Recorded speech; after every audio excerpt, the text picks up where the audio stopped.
In 43 AD, the Roman legion invaded Britain and founded a small settlement on the north bank of the Thames. They called it Londinium. They built the first bridge across the Thames at the location where London Bridge stands today. They built the walls that still partially exist under the City of London. They built the roads that still define the layout of the city 2,000 years later.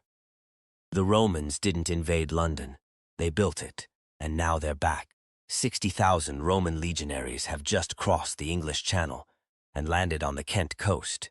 The general commanding them has read the intelligence reports from New York, D.C., and Chicago. He knows what worked and what didn't. He has one advantage that no previous Roman general in this series had. He has been here before. His army built this city, and he is about to discover that the city remembers. The Roman force landing at Pegwell Bay in Kent at 4 a.m. is the most historically resonant military landing since D-Day. And it is landing at almost exactly the same location where the Roman Emperor Claudius landed his invasion force in 43 AD. 60,000 soldiers. Smaller than the DC campaign, but more specialized again. The general has requested units with specific expertise in amphibious operations, siege warfare, and the particular geography of river-based urban environments. The Thames is the key to London the same way the Potomac was the key to DC, and the Hudson was the key to New York. The general who built the first Thames crossing 2,000 years ago has been studying the Thames crossings that exist now. There are 35 bridges across the Thames in Greater London. The Roman engineers who built one bridge are about to encounter 35 of them, and the general has spent considerable time thinking about what 35 bridges means for both attack and defense. The British military response activates at 4:12 a.m. when GQ surveillance satellites detect the landing at Pegwell Bay. The alert goes simultaneously to 10 Downing Street, the Ministry of Defense in Whitehall, and NATO headquarters in Brussels, because unlike the American campaigns, which were purely domestic military matters, a Roman landing in Britain triggers the Article 4 NATO consultation process immediately. Britain has been a NATO member since 1949. An armed force landing on British soil is, technically, legally, depending on how the treaty language is interpreted, exactly the kind of event NATO collective defense was designed for. The American, French, and German ambassadors are woken up at 4 a.m. their local time. The question of whether NATO should respond collectively to a Roman legion landing in Kent is being debated in 3 languages simultaneously before a single shot has been fired. London is 70 miles from Pegwell Bay. Along the route the Romans are marching, the same approximate route as Watling Street, the Roman road that connected the Kent coast to Londinium in 43 AD. Parts of Watling Street still exist as modern roads, the A2 and A207. The Roman column advancing northwest from Pegwell Bay is, with some deviations for modern infrastructure, marching on roads that were originally built for exactly this purpose by their army. 2,000 years ago, the Roman engineers in the column recognize the road geometry, the straight lines, the careful grading, the drainage ditches on either side because it matches the specifications in their own military engineering manuals. They are marching on their own roads. The centurion who realizes this, a veteran of the Rhine frontier who has studied Roman military history, notes it in his log with characteristic Roman understatement. Road construction adequate, consistent with standard legion specifications. Hour 4. The column reaches the outskirts of southeast London, the borough of Bromley, at 8 a.m. The Metropolitan Police have established a defensive perimeter at the M25 motorway, the orbital highway that rings Greater London at approximately 15 to 20 miles from the city centre. 800 officers, firearms units, helicopter support from the National Police Air Service. The Met has studied the American campaigns in detail. The NIPD after-action reports were shared through the Five Eyes intelligence network, and every major police force in the English-speaking world has updated its protocols based on what happened in New York, D.C., Chicago, and with the Mongols before that. The Met knows about the testudo. They know about the flanking maneuvers. They know about the ballista range. They have positioned their officers at 400 meters, beyond ballista range, with clear fields of fire down the approach roads. The Roman general receiving the scout report of the M25 defensive line, notes that the Americans learned from the Mongols. He notes that the British learned from the Americans. He decides to see if the British also learned about his flanking doctrine. They did. The M25 perimeter extends 3 kilometers on each flank, further than any previous defensive line in any campaign. The Romans spend 2 hours finding the end of it. Hour 7. The Roman vanguard reaches the Thames at London Bridge at 10:47 a.m. The general stops at the south bank of the river and stands at the water's edge for 4 minutes. He is standing approximately 50 meters from where the first Roman bridge was constructed in 50 AD. The Thames at this point is 260 meters wide, narrower than the Potomac, wider than the Chicago River. The 35 modern bridges visible in both directions represent 2,000 years of bridge building that started with the structure his army built on this spot. The engineering cohort commander stands beside him. Neither speaks for the full 4 minutes. Then the general says, in Latin, translated later through the NSA interpreter chain, into a sentence that the British Foreign Secretary will read 3 times before speaking. He says, "We remember this place." He orders the column to cross London Bridge and advance into the city. Hour 8. The Romans cross London Bridge and enter the city of London, the ancient square mile that was the original Londinium, still bounded in places by the remnants of the Roman wall. The moment the Roman vanguard enters the city of London, something happens that hasn't happened in any previous campaign. The Roman soldiers stop advancing, not because of resistance, not because of geography, because they recognize it. The street pattern of the city of London follows the original Roman grid. The walls, partially visible in several locations where modern construction has exposed the ancient stonework, are Roman walls. The foundations of several buildings in the city are Roman foundations. The soldiers from the Rhine and Danube frontiers, who have spent their careers building Roman infrastructure, are walking through a city that was built by their institutional predecessors to the exact same specifications. The centurion commanding the vanguard sends a message back to the general. "Sir, this is a Roman city." Hour 10. The Roman camp is established in Hyde Park, 350 acres of open ground in the center of London that the general identifies from elevated scout positions as the optimal camp location. It has the same defensive geometry as Grant Park in Chicago, open ground with clear fields of fire, a water source in the Serpentine Lake at its center, and enough space for 60,000 soldiers with room to build the standard fortified perimeter. The engineering corps has the perimeter ditch started within 30 minutes of the general's order. By the time the British Army's 1st Division begins arriving from its bases in southeast England, at noon the Roman camp in Hyde Park is already fortified well enough that a direct assault would be costly. The British Army commander, looking at drone footage of a Roman military camp in Hyde Park that is better positioned than anything his staff exercise planning had modeled, says something that is later quoted in the official British Army after-action report. They've done this before. Day 2. The Roman general conducts his personal reconnaissance of the city.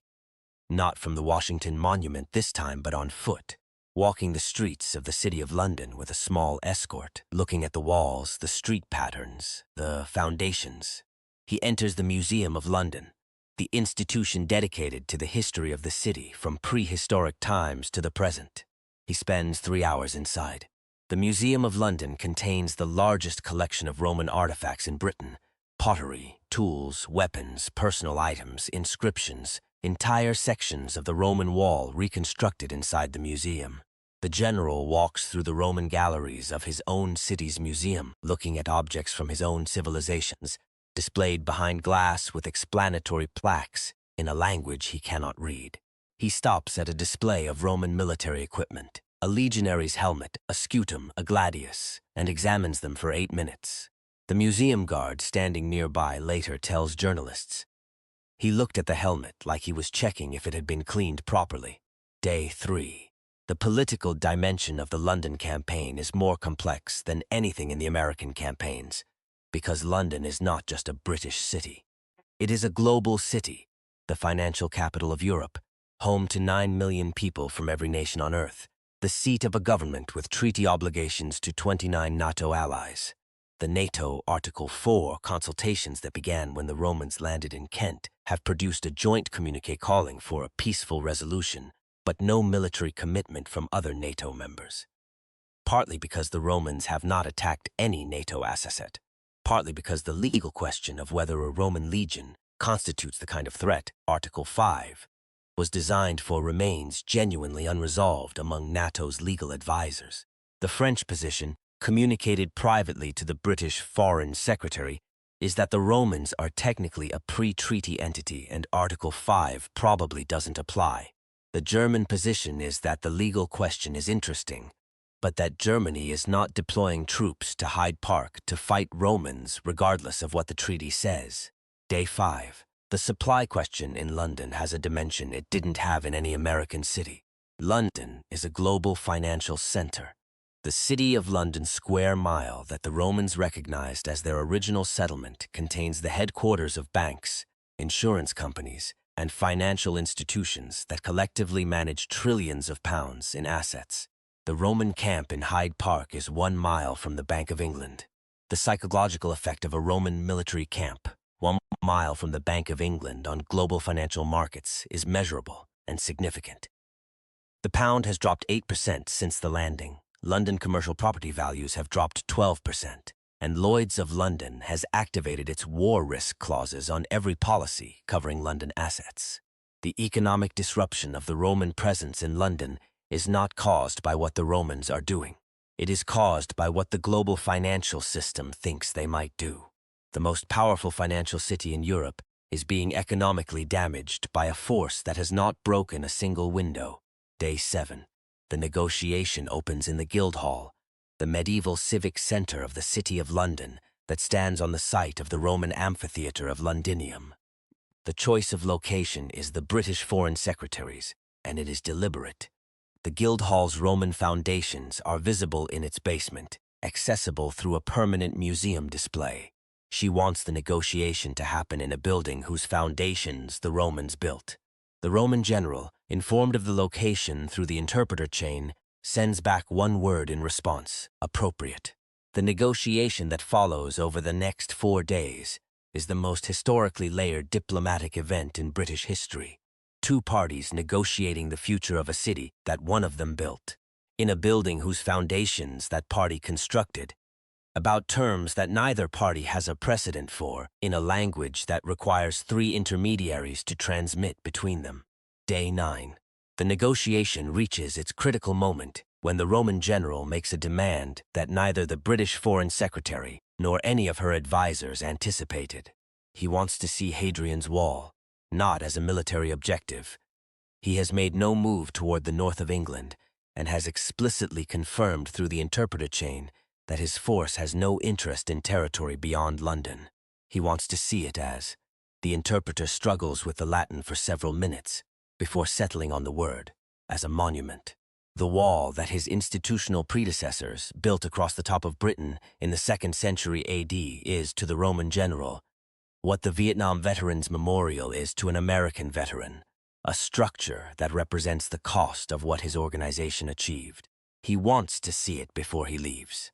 The British Foreign Secretary, after consulting with the Prime Minister, agrees. A convoy is arranged. The Roman general and a retinue of 12 officers drive north in British Army vehicles, the general's first experience of motorized transport, to Hadrian's Wall in Northumberland. Day 11. The Roman general stands at Housestead's Roman fort on Hadrian's Wall in Northumberland. The wall stretches 73 miles across the top of Britain, built in 122 AD, still standing in significant sections almost 1900 years later. The fort at Housestead's was garrisoned for 300 years by Roman soldiers. The barracks, the granaries, the headquarters building, the commanding officer's house, all still visible in their foundations. The general walks the fort for 2 hours without speaking. His officers walk with him in silence. The British Army liaison officer assigned to the convoy, a colonel from the Royal Engineers who specializes in Roman military history, walks a respectful distance behind. At the end of the 2 hours, the general stands at the northern wall of the fort, looking out over the Northumberland hills toward Scotland. He says something in Latin that the interpreter translates for the British colonel. The colonel writes it in his report. The report is classified for 10 years. When it is declassified, the sentence reads, "They held this for 300 years. We should be proud of them." Day 13. The withdrawal agreement is signed in the Guildhall. The terms are the most generous the Romans have offered in any campaign. No demands for acknowledgement documents. No classified treaties. No corrections to Latin grammar. The general asks for one thing only, that the Roman galleries of the Museum of London remain open to the public, and that the explanatory plaques note that the objects they contain were made by soldiers of the same institution that visited London in 2026. The British Foreign Secretary agrees immediately. The museum curator, consulted by phone, agrees with considerably more enthusiasm. The Roman visit has produced more public interest in Roman London than any exhibition in the museum's history, and the curator has already commissioned 3 new displays. The general signs the withdrawal agreement with a stylus on a wax tablet, his own document in his own format, and hands the British version, signed on paper with a pen he was shown how to hold, to the Foreign Secretary. Day 14. The Romans withdraw from Hyde Park and march south through London toward the Kent coast. The route they take, south through Southwark, through Bermondsey, through New Cross toward the A2, follows Watling Street, the Roman road, the same road they marched north on 14 days ago. The withdrawal march takes 8 hours. The London public, which has been watching the Hyde Park camp from a distance for 2 weeks, lines the route of the withdrawal in significant numbers, not to protest, not to celebrate, but to watch. The phenomenon of crowds gathering to watch the Romans march through London is reported by every news organization in the world and produces the most widely viewed images of any event in the series. An 8-year-old girl in Southwark, who stands at the front of the crowd watching the column pass, is photographed handing a flower to a Roman soldier. The soldier takes it, examines it for a moment, tucks it into his belt, and keeps marching. The photograph is on the front page of every newspaper in the world the next morning. It is the most human moment of the entire invasion series, and it happens on a Roman road, in a Roman city, between a child from 2026 and a soldier from the 1st century AD, who are both, somehow, exactly where they were always supposed to be. What the London campaign revealed that New York, DC, and Chicago didn't is the thing that makes the Roman legion different from every other ancient force that has appeared in this series. Different from the Mongols, different from any hypothetical invader. The Romans are not foreign to the cities they enter. They are not strangers. They are the origin. New York was built by Dutch colonists. DC was designed by a French engineer. Chicago was a fur trading post. London was built by Rome. The Roman soldiers who walked the streets of the city of London and recognized the wall, the street pattern, the foundations. They were not invading a foreign city. They were returning to one of their own. The empire that built the largest road network in the ancient world, that founded cities across 3 continents, that created the legal and administrative frameworks that modern Western civilization still operates within. That empire left its children everywhere. The Roman soldier who tucked a flower into his belt on Watling Street and kept marching was marching on a road his institution built, through a city his institution founded, in a civilization whose legal code, whose architectural vocabulary, whose very concept of what a city is for, his institution created. The Romans didn't invade the modern world. They came home to it. Subscribe, because every city they built is still standing.